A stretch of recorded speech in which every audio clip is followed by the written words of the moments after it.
আসসালামু আলাইকুম। Hello guys, দেখেন কি পরিমাণ গ্রেজ। আল্লাহর অশেষ রহমত, আল্লাহর মেহেরবানি। আমি একজন ছোট খামারি, 7-8টা 10টা গরু ছাগল নিয়ে এটাই আমার কর্ম, এটাই আমার কাজ। এজন্য এই ঘাস লাগানো।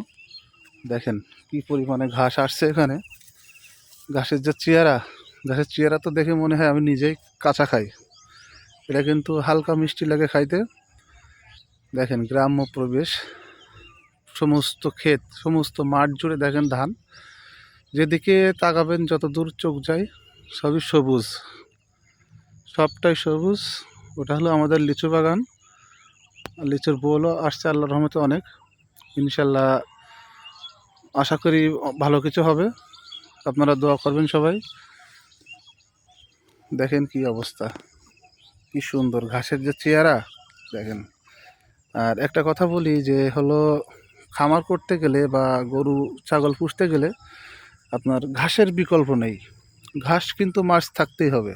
ঘাস না হলে বিপদের কোনো শেষ নেই।